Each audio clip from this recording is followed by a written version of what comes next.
doing a tutorial on the strategy pattern. And first things first, let's actually look up what is the strategy pattern on Wiki. According to Wiki, the strategy pattern is a particular software design pattern where algorithms can be built at one time. So what does that mean? It means that when the program is running, you can switch between different types of algorithms.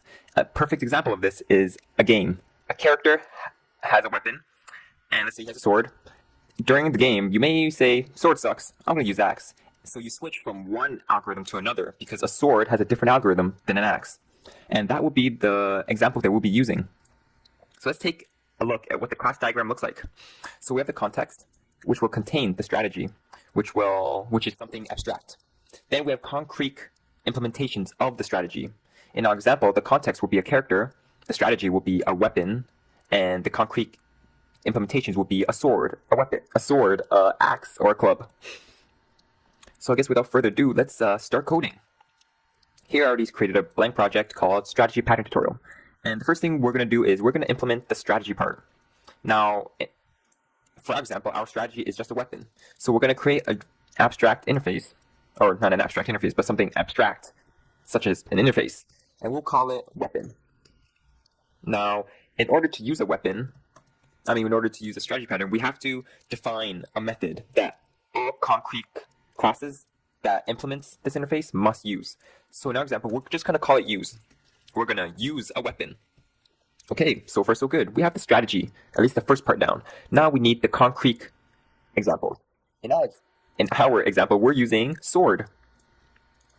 So we're going to create a class called sword. We're also going to create one called axe. And finally, we're going to create one called club. So those are the different types of weapons that we have. Now, according to the diagram, they must implement, let's go back, they must implement this generic, the abstract strategy. In our example, the abstract strategy is the eye weapon. Now we are forced to implement its methods. Let's go ahead and do that. So we finished that for club. Now we need to do the exact same thing for axe. Axe body spray. Never really liked those.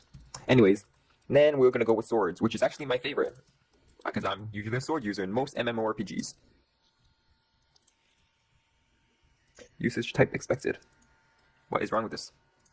Oops. Alright. To internal. There it goes. Alright. So here we're throwing the not implemented exception, and according to diagram, each concrete example has an algorithm interface, which is basically stating what this particular concrete strategy will do. I don't want to get into lengthy coding, so I will just write a constant or write line stating that we are using this weapon. So we're saying using sword. Something very simple, but here we can add something very complex. Or in the most practical use, it is usually something complex. We can switch that to club. And finally, axe. Okay, so this is looking good so far. Next.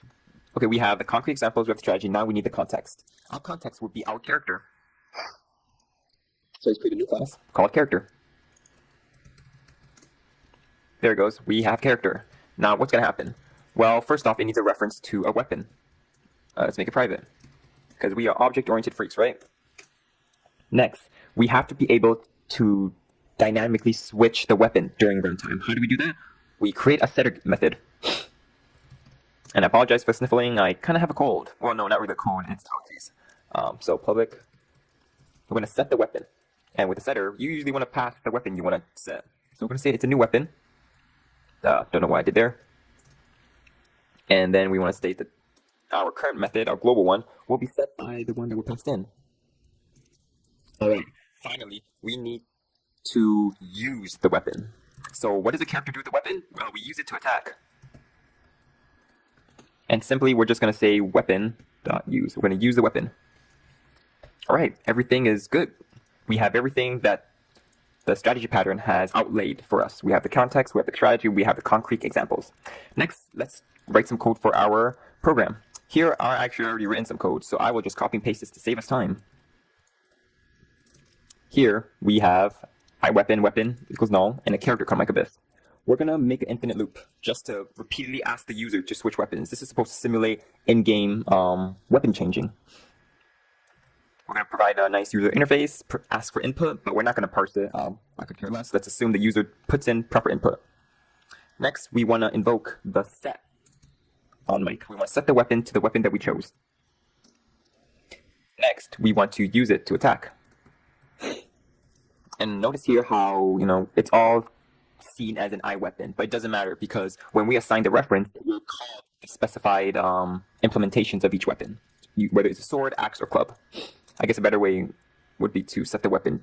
Okay, never mind. Let's just keep it the way it is, and let's run this bad boy, or bad girl, which sounds wrong, but ignore that. Okay, so here it is. We have Mike Abyss. We'll click 1. Oh, we're using the sword.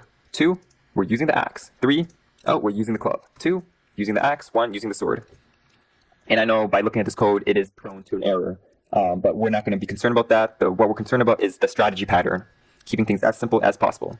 And really, this is it for the strategy pattern. It's fairly simple, which is why this is my first design pattern tutorial. Hopefully you find it simple too.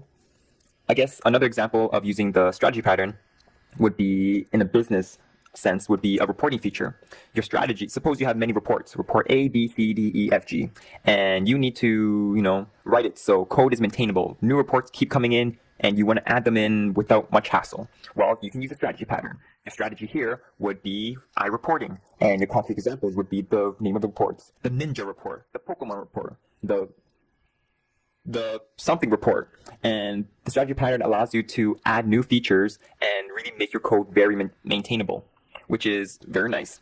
So if you enjoyed this tutorial, stay tuned for the next tutorial. I will most likely do the null pattern, which is another fairly simple pattern.